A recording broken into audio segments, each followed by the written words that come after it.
Hi, I'm Megan. I'm Selena.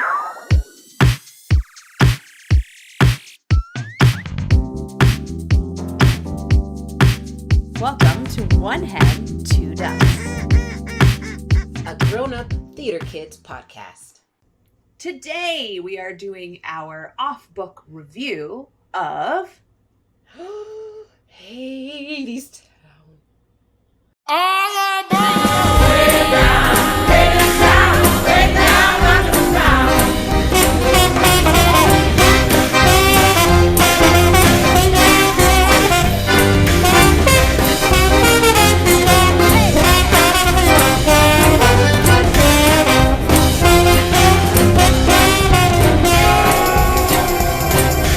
Why is it so hot down here? Hotter than a crucible. It ain't right and it ain't natural. Lover, you were gone so long.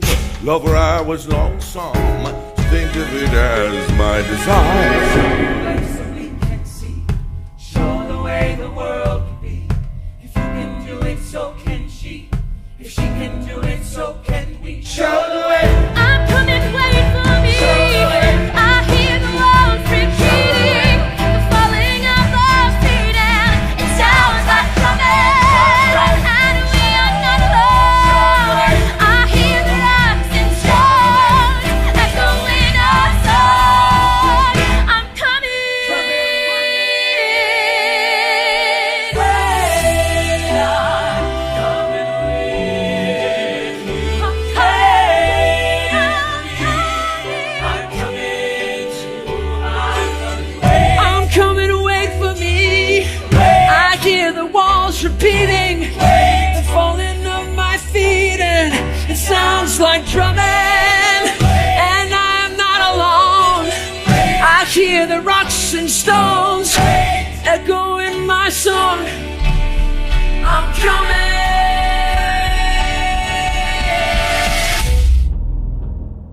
I'm so excited. Hadestown. Megan, you first talked to me about this. I think it was before, when we were first, Marco Poloing, before we even had a podcast, you mentioned it to me. I downloaded it, but like, you know me, and you guys are probably getting to know me. I don't listen to musicals before I see them. So I put it on my list, but I was like, I don't know what this is about. I'm just going to go back to Hamilton, because that was my craze in December. So then we brought it up again when it was on your top 10 list. And I was like, what is this thing? I mean, she put it on her top 10. Like, it must be really cool. And then on our last episode, we were talking to Tori Russell, and he even mentioned it. I'm like, okay, this is enough. And Megan's like, fine, we are going to go ahead and see this. When I had heard about it, right, in New York, when I lived in New York City, I had heard about it, that it, everyone was kind of talking, oh, you should audition for this. I heard it's really good. And I heard it's, really different. And, I didn't, you know what I mean? I was like, Yeah. I'll just wait, whatever. And Hadestown. I think I just kind of missed the auditions, or it was like, there comes a point in an actor's life where you're like, I'm busy, and they probably know who they want anyway, right? That's true. Yes. So, I remember hearing really good things about it, and everyone that was talking to me that had gone see it, they're like, have you seen it yet? I'm like, no. They're like, it's amazing. And they did tell me it's one of those shows you actually should wait to listen to the soundtrack, and you should watch it before you listen to the soundtrack, because the soundtrack will give it away. And I was like, okay. And my friend Heather Washburn, who we had on a previous episode, for my birthday that year, got me house seats to Hadestown, which, if you don't know what house seats are, they are the little grouping of seats that are reserved for special people. Special people. And, for the director or the producer or someone, like, if they're having people come, they give them the house seats, you know what I mean? And most of the time, after they have kind of a longer run and stuff, they don't have people to fill those seats. Heather was able to get them because she knew somebody, and she got those tickets for my birthday, and we sat like right in the front, being like sweated on by the actors, and it was just emotional. I remember her and I were both like clutching each other at the end, just sobbing. And it's such a fantastic musical. So let me just say right now, spoiler alert. Spoiler alert! Woo, woo! Spoiler alert, we're probably going to talk about some plot points of this musical. Yes. So just prepare yourself. Lots of them. Lots of them. Because now I'm obsessed. And now I see what all the hype was about. And it's one of those other, like, because before this, the hype, of course, was about Hamilton, and I didn't see Hamilton yet, too. I was all late, like a lot of people. So I was like, I don't know what y'all talking about. And then I'm like, oh, that's why there was hype. And the same thing with Hadestown. I'm like, oh, yeah. Now I know why there was hype. There's hype for a reason, people. There's hype for a reason. So Hadestown, let's get into it, right? Yeah, let's get into it. Let's jump right in. Hadestown, written, composer, lyricist, book writer, all of it by Anais Mitchell. She is a musician. She created this version, which, and this is not giving anything away though, but she created it's basically a version of the Greek myth about Orpheus traveling to the underworld to rescue his fiancée Eurydice. The original version that she had created premiered in Vermont in 2006, and she had a little tour in 2007 between Vermont and Massachusetts. She was unsure if it was going to turn into anything, so she just turned it into a concept album, her own concept album called Hadestown in 2010. Around the time of 2012, she met director Rachel Chavkin.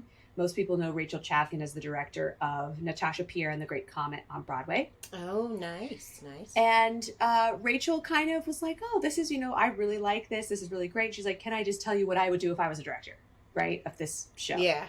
And they started to rework her concept album, her stage production of it, and added some songs. They added 15 songs. Yeah. Wow. They reworked a lot of scenes, like building out characters, really kind of making this something different.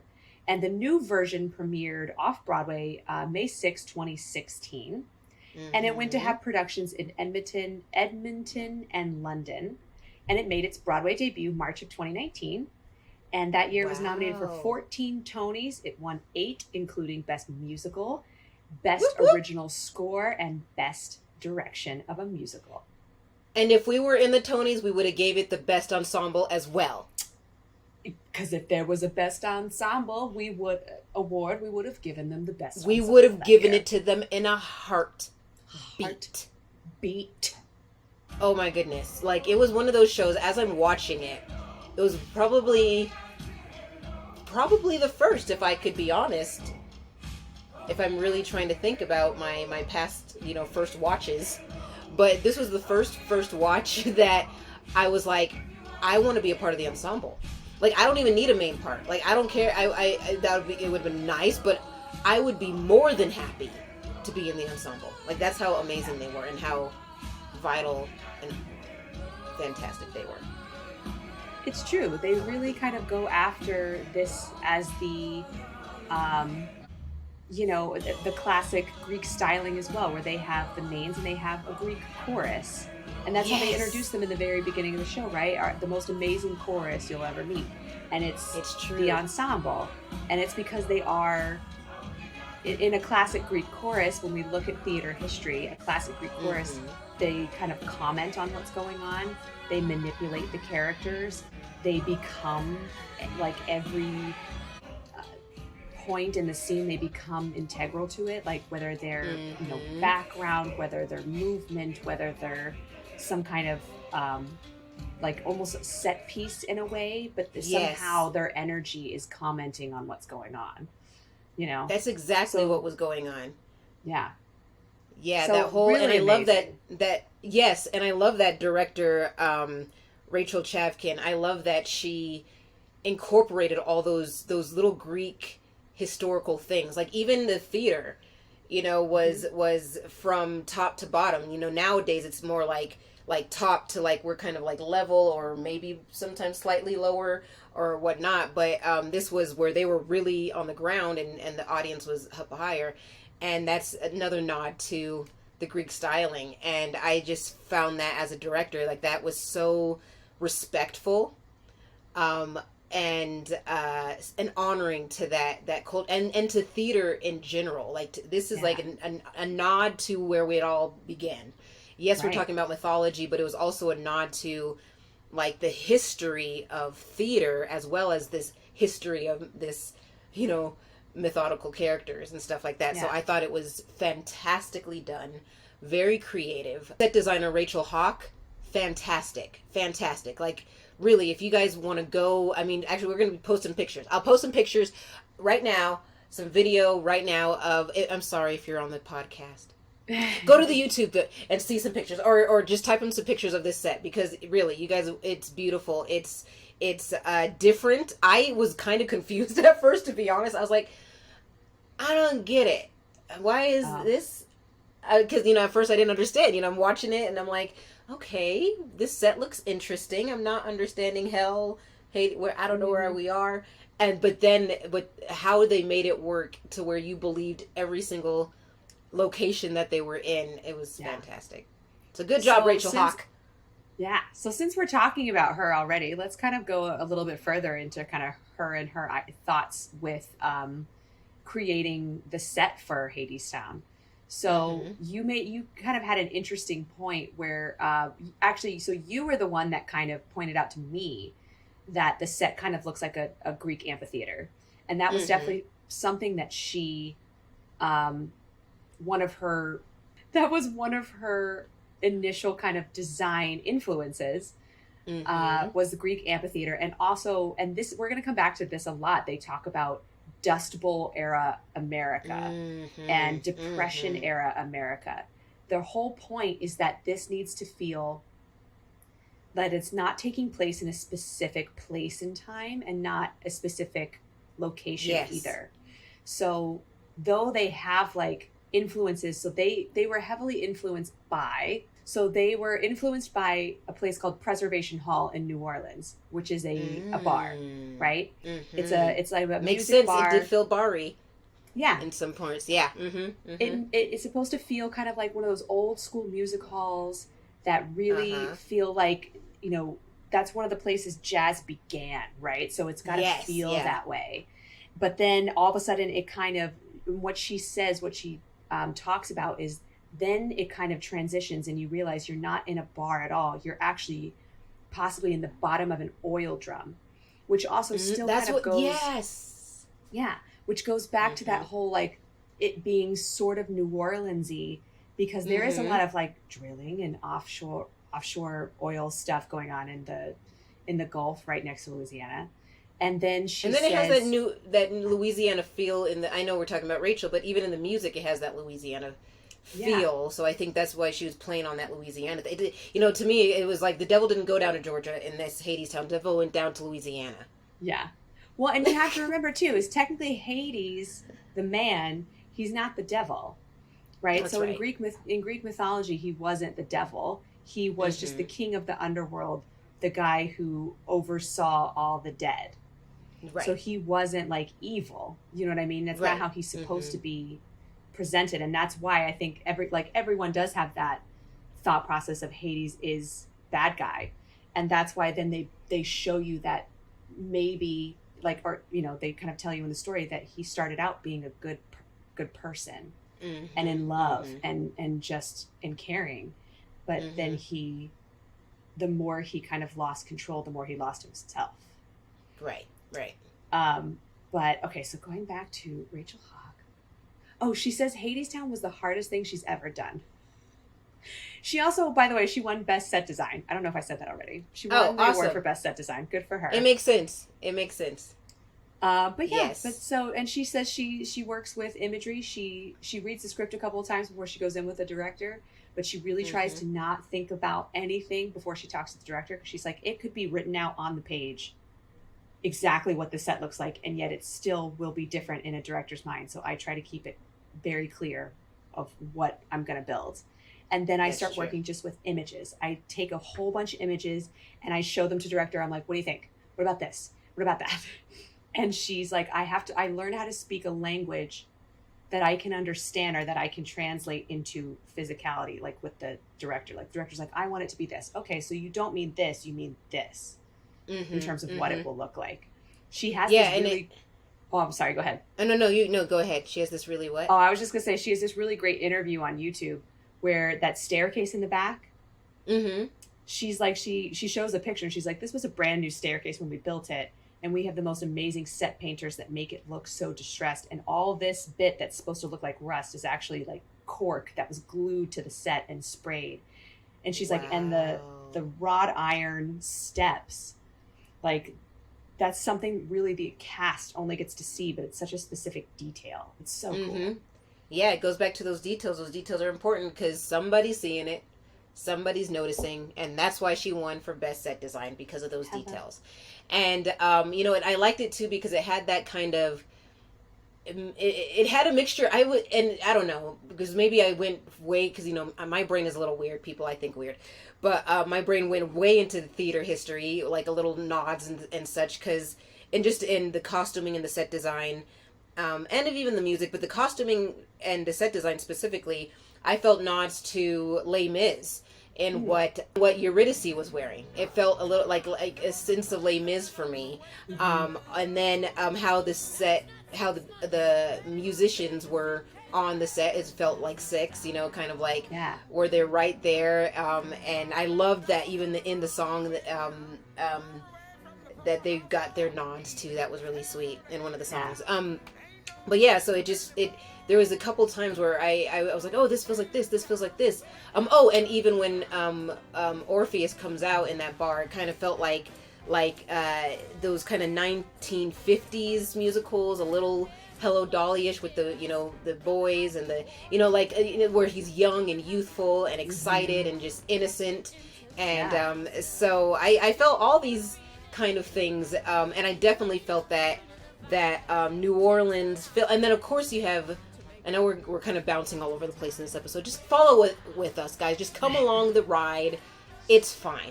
But of course they had Andre de Shields, right, who is legendary and who is an icon in theatrical Black culture. So I felt that a lot with the New Orleans feel, because him and actress Amber Gray, who played Persephone, gave that kind of like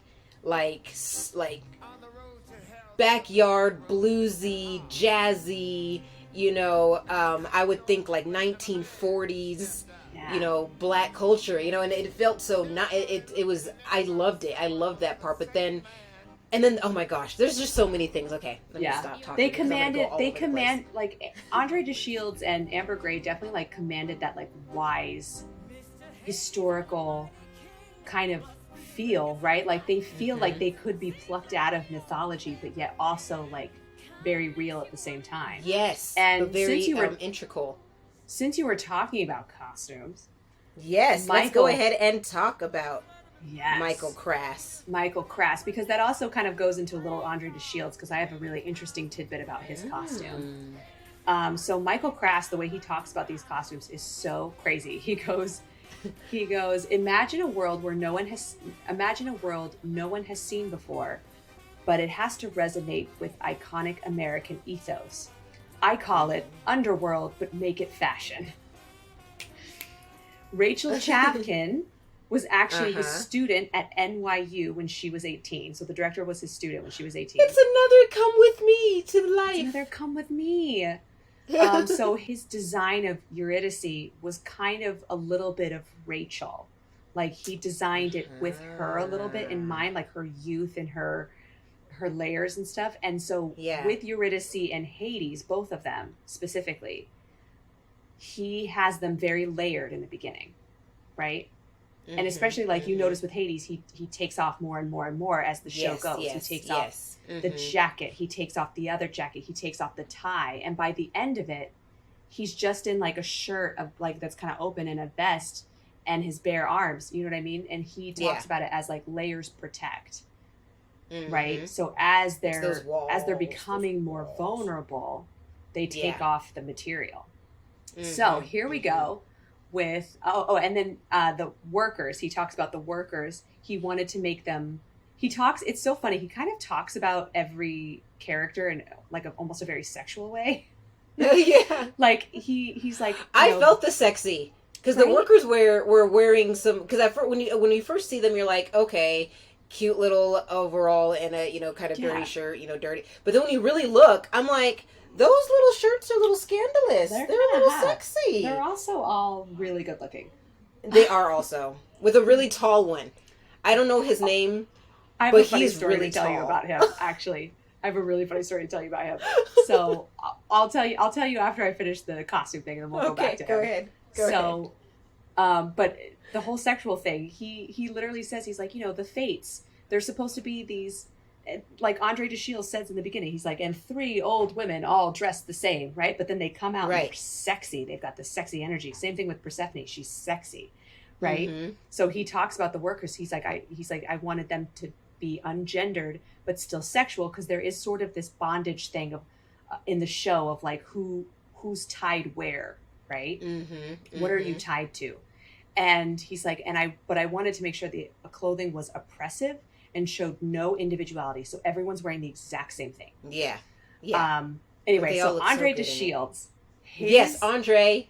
His outfit, he said he's like, his suit is pure collaboration between me, Andre, and Rachel. I can no longer look at that suit, or I can no longer look at that suit without thinking about Andre, because that is his suit. I made it with him in mind. I put feathers on his sleeves and on his vest. Those. She goes, but he said, I put feathers on his sleeve because his hands dance when he talks. They do. And by the way, if you don't know, Andre DeShields in the show is playing Hermes. Which then, when you think about it, Hermes is the divine messenger. Right? Yes. He's the messenger of the gods. And so when he's kind of dispelling this wisdom to the audience, he's giving these messages to the audience, and he's talking to us, and he has wings on his, or feathers on his sleeves. It's just like, it's such an interesting, cool touch, right? And it is, and it's so thoughtful to the actor, because it's true. Andre talks with his hands, and he's he's purposeful with his hands. He's not like me where I'm like, da, da, da. He's purposeful, like, and another thing, like it's very, there's a reason why he's accenting what he's saying with his hands. And so with that on his sleeve, it made the whole, it was genius and thoughtful. So the very tall gentleman ensemble member that you were referring to, him and I see the same voice teacher in New York City. Really? So he originated the role of Grandpappy in Frozen. You know, the troll Grandpappy? Yes. They make them, more attractive. He's so big. And he's attractive. His arms, he's big. Dude's arms are like, and he's huge. He looks like a centaur, right? Like in he Frozen, does. like he comes out with his queen, right? So they still needed to fill this track. They needed a deep baritone singer, because he covers Hades, right? He's Hades' understudy. So when Patrick Page is out, he steps in. So they needed a bass. They needed someone who sings low. And I can't, because he wrote this on his Instagram. He wrote this story of how he auditioned for this. And I think something happened, or someone told him, or he told himself, like, I'm going to be too tall. Like, I'm totally too tall. Someone told him he was going to be too tall for this. But he's like, but I went in there and I tried. And you know what? They all kind of went like, he's really tall. He's going to make everything, like, everyone else is going to look so teeny compared to him. But they're like, but whatever, and they cast we him love anyway. It. I mean, I would look like a my mouse compared to him. Like we were watching it, and we were looking at this one scene, and we both were like in our own little spots, like looking up, like, man, if he was next to me, I'd be like, what's the weather up there? Yeah, but he did a fantastic job. That's why he was so he's noticeable, because he was tall, but he was also, he didn't take away from the ensemble. The ensemble still felt unified, and they still felt uniform, even though they were all different. Like, and that was just, again, true, very true. He only adds to the moment. He never takes away, and he never takes away. So he just adds like it's just he brings things to the table. He doesn't take them away. Yes. Yes. Exactly. So, and quickly, Lighting, Bradley King. He also won Best Yes. Winner. He won for Best Lighting for a musical. Yay. Good job, Bradley. He did Great Comet with Rachel Chavkin. He talks about lights as like a visual language. There was about 400 lights in Hadestown. And he was very specific in trying to make sure the lights had movement and fluidity to them, because a lot of the cues are set to music and a lot of the set changes. Because is Hadestown just like Les Mis and all those? Because I don't remember any talkie scenes. It's a straight musical, right? Pretty much. I mean, there are some moments where, like, you know, Orpheus, I think, will say something, or Andre de Shields like kind of goes in and out. It's like, well, here's the thing. Maybe like 6, where they add tiny little tidbits in between, but it's mostly just the songs. Here's the thing. 6 does have scenes, right? This is different. This is, and it's very, every time I kept looking at interviews with Anais Mitchell and Rachel Chavkin, they talk about Hadestown, first and foremost, is a poetry piece. It's a poetry musical. It's not prose. So anytime you're talking, it's poetry. So it's different. So that's why it made that's why it made it sound like, or feel like it was all music, because of the poetry, and poetry is usually music. And by the way, we didn't give a shout out to the 2 women who did this thing. I just want to say. Whoop, whoop. Also, fun fact, Rachel Chavkin was the only woman that directed a Broadway show in 2019. Woo! Go, Rachel. Only Call one me. Woman. Chavkin. Rachel, what are you doing? What are you doing right now? What are you up to? She also, when I was kind of like looking up stuff with her, she was talking about, you know, she worked really, really closely with Anais Mitchell about how this was going to go. And I believe it was her idea for the lights during Wait For Me. Right? Oh, nice. You know how they went like this? Yes, the swing, and that was gorgeous. She talks about how it is kind of like a building, and you know, it's like forward and back and forward and back. And when they were talking about how do they, like, there was something missing during that song. She goes, the song is so beautiful, but there's something missing in it. And Anais came back and said, this needs to be the bridge. We need to see him go to the underworld, right? Because before it was just, he's there. Like, I'm going to go, and then all of a sudden he's there. They did some kind of bridge, and she's like, and she used this word several times. She goes, from that moment, the show cracked open. And she's like, and that was when I was like, it all makes sense. Yes. Right? He goes. So we have these lights like this, because you're on a journey. And when you're driving, you know what I mean? Or when you're on a train, the lights go past you.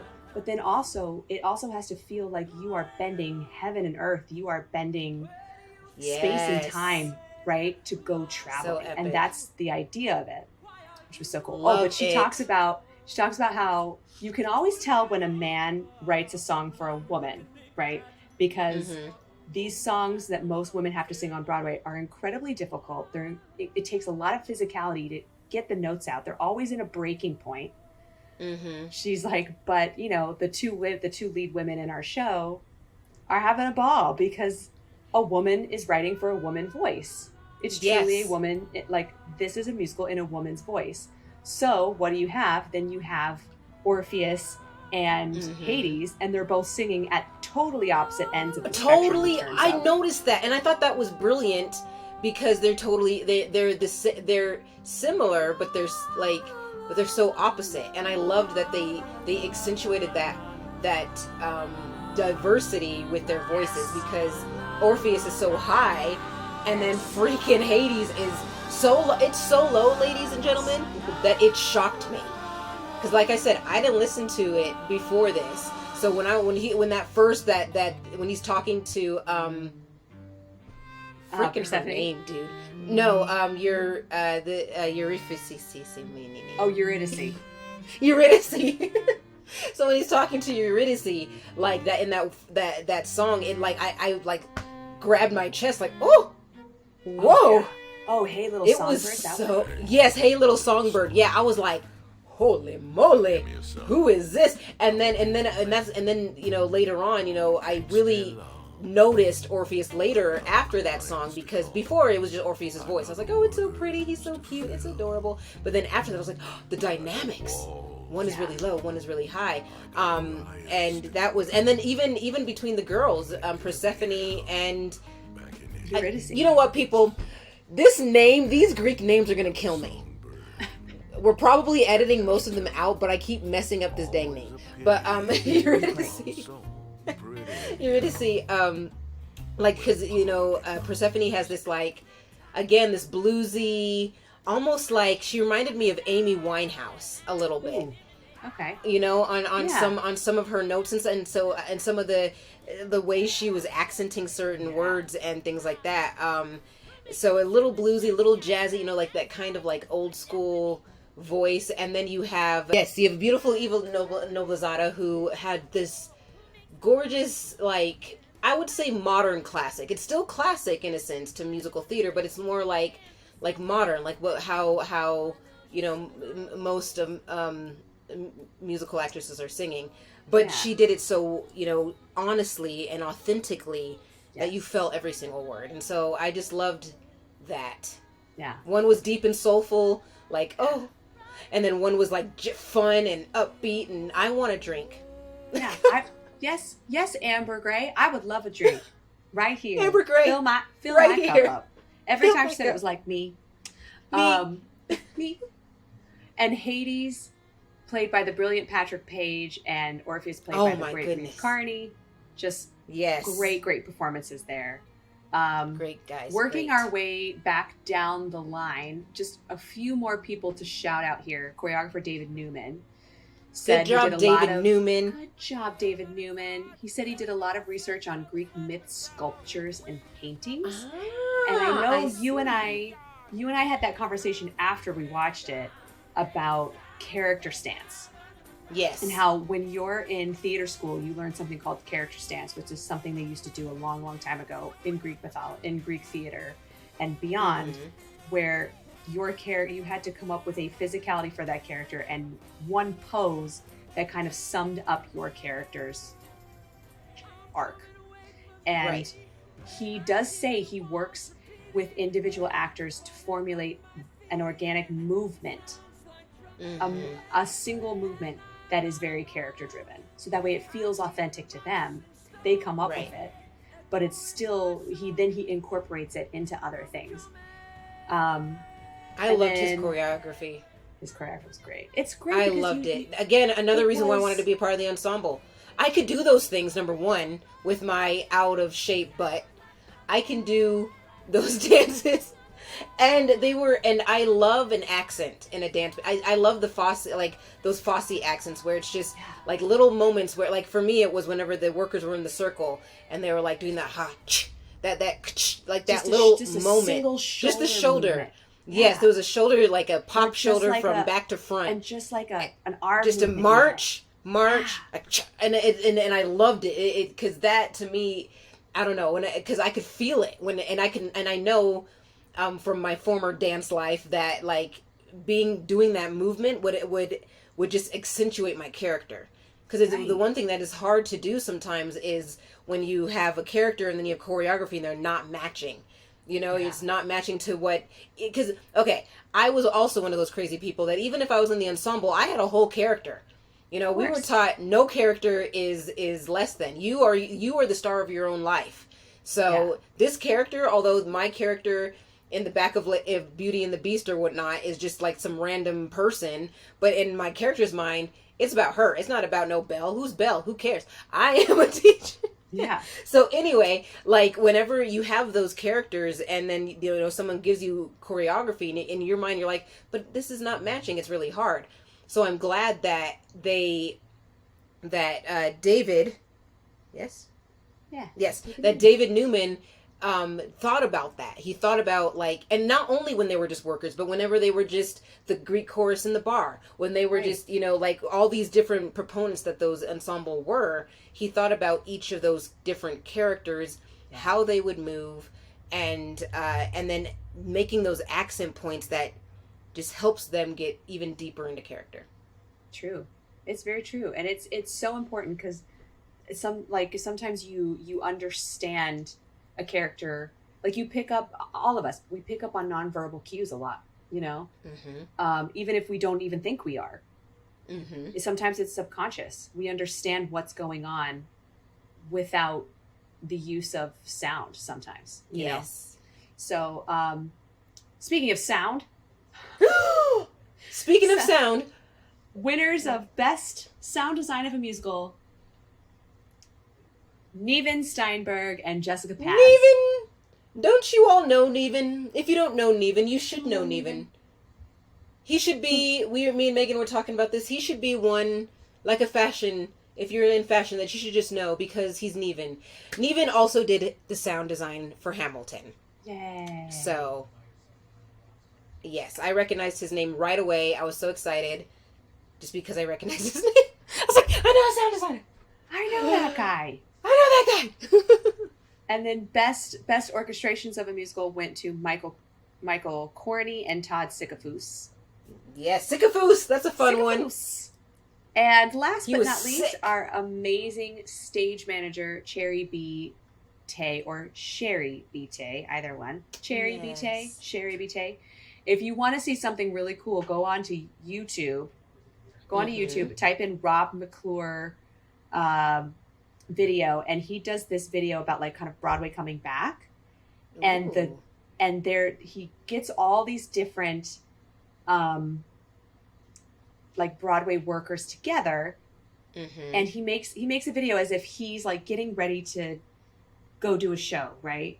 Like he wakes up to the sound of Cherie B. Tay calling places as a stage manager, and it's her. Like, it's basically, if you ever wanted to know what it's like calling the beginning of a Broadway show, just listen to it, because she has to call everybody. Is this ready? Stage left, are you ready? Stage left, are you ready to go? I love it. And it's like him kind of walking through, like, and then you have all these different people from different shows participating, but she's the stage manager of it, which is really cool. It's just a cute little thing. Which is really cool. So we'll go ahead, if you're already on YouTube and if you're watching us there, we'll go ahead. It's also in our link, and we'll also give you a pop right up here in the cards for you to go and check that out when this episode is done. Yes. And then I almost forgot to say, the reason this musical came to be is because Anais Mitchell had the idea in her car. She was driving. A lot of things, I think the two places that formulate the best ideas are, number one, the bathroom or shower, and car. Those are the two places where you are still, or even if you're moving in the car, but you're in one place, you're not moving for a minute, and your brain has to think, especially if she lived in a place with traffic, and you're just in there, and you're with yourself, and you're awake, you're up. Those are the two places where you're like sitting there and you're like, huh, life. And then ideas come. Also, the two most difficult places to have like a pen and paper handy. So always use your voice messenger to yourself. That's a good idea, Megan. That was a great free theater writer, creative conceptualizer advice. Follow me at One and Two Ducks podcast for more tips and tricks. I love that, because actually that's a great idea. I need to do that, because that is exactly what I always go through.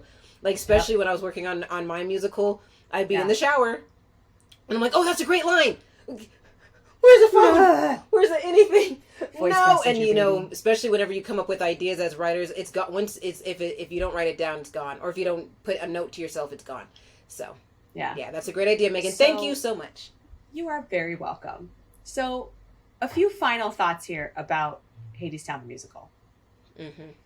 One thing that I did come across when I was kind of listening to an interview with Patrick Page, who plays Hades, is the metaphor, especially when we're talking about the metaphor of the wall. It shouldn't get lost in literal thinking.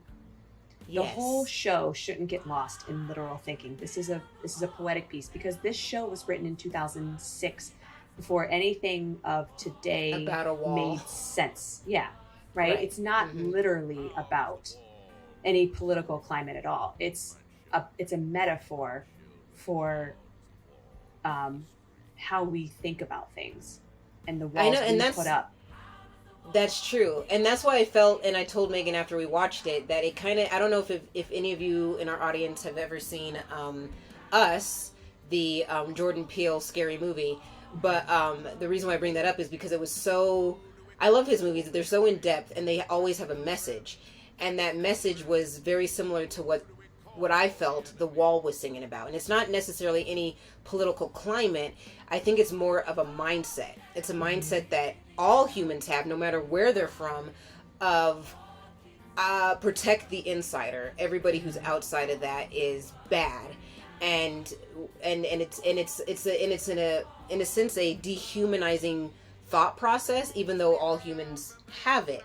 But in a way, we kind of we subconsciously or even consciously dehumanize people outside of ourselves.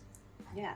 Whether that's in politics, whether that's in anything. If you're different from me, we tend to build those walls. And then again, going back to the costumer that we just talked about, him saying that, oh, all these layers were there, because that's just how we are. We all have these layers. Yeah. And walls. And I thought that was a very poetic, beautiful written piece. And it was so deep. And of course, Patrick, of course, Patrick Page, just accented that deep, even dark part of us that loves that wall, that finds comfort in that wall, that says this wall is good. I should have this wall. I don't need to break it down. Yeah. Because it's good. And it's really not. But it's that deep, dark part of us. So I thought it was brilliant. Brilliant. Yeah. Good job. Yeah. Going off on what you said too, I feel like, there's also a little bit of that commentary of like, we keep our head down and we work hard for stuff we may never see, and we lose what's really worth living for. And, even someone at the end of the show like Hades, who has built up these walls, who has built up this protection, who has kept his head down and only seen what he can take and what he can get, in the end, when he breaks all that down, what happens? Love grows out of him. Yeah. And it's such a beautiful, like, you can talk about Hadestown for like another 16 hours and just really rip it apart and think about all the different metaphors and different meanings.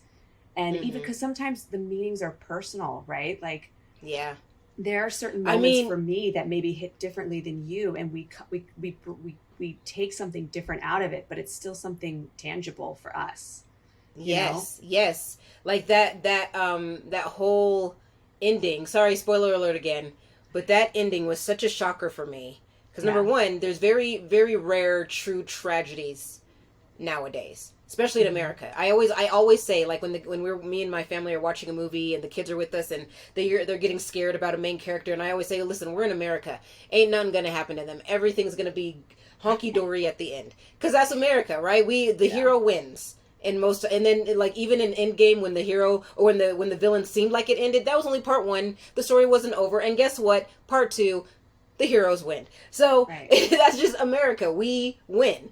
And so going through this, I just expected that, because I'm like, oh, it's done America, even though I wasn't even thinking this is a Greek tragedy. But I was like, and it's funny because they say it at the beginning. They say that this is a Greek tragedy. They tell you, but they tell you in a fast song, so it tricks my brain. It's it's kind of a bouncy song, and I'm like, yeah, okay, whatever you're saying, don't care. But I mean, I'm listening, but I'm like, okay, you're saying that, Andre, but you don't mean that. And then and then at the end, he's like, no, it's really serious. He sings the exact same thing again. He's like, it's a tragedy. It's a sad song. It's a tragedy. And he has two really great moments that always stuck out to me. The first one is it's in Wait. I can't remember if it's in Wait for Me or if it's in the reprise Wait for Me.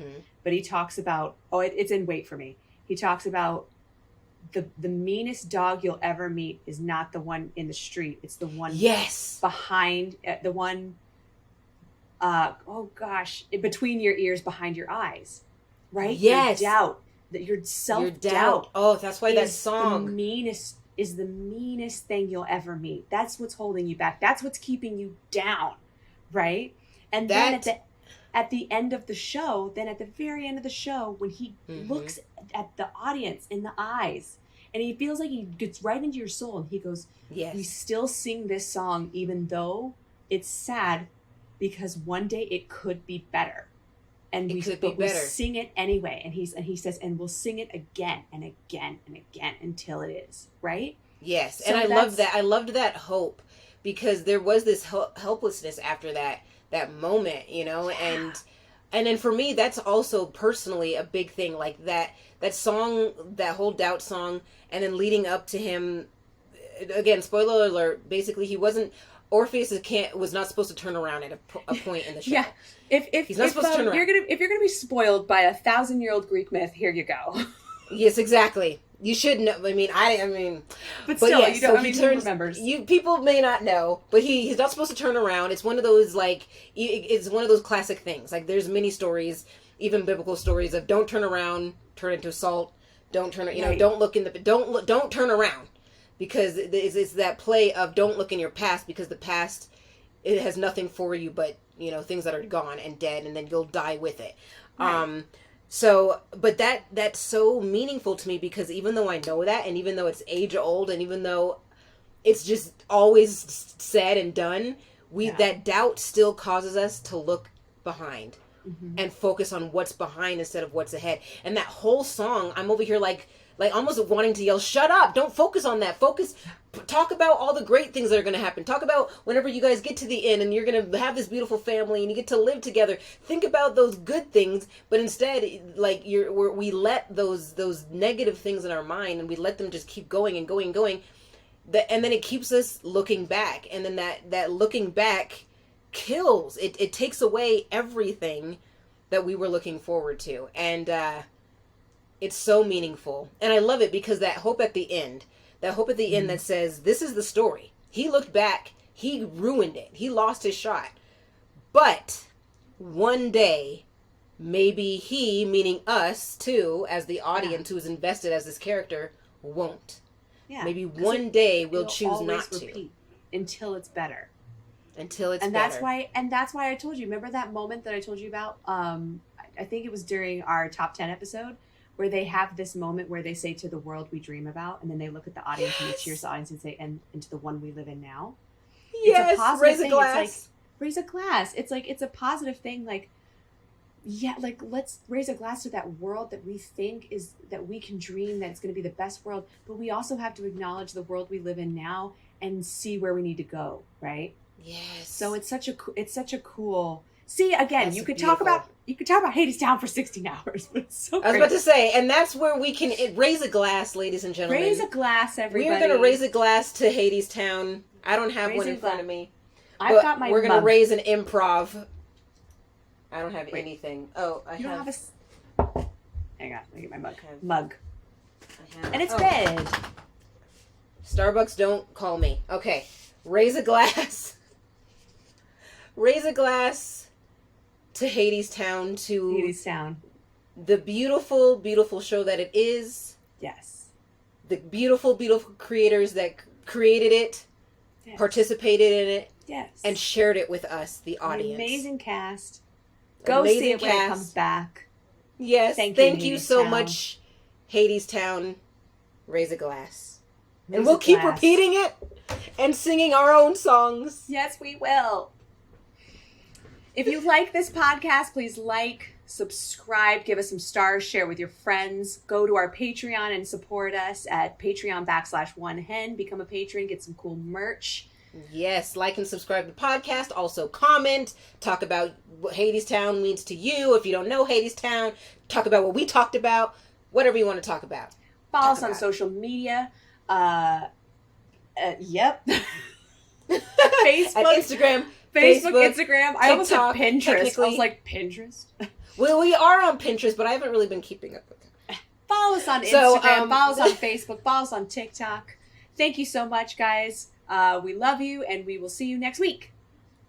Bye. Wait for us. Bye. Wait for us. Bye.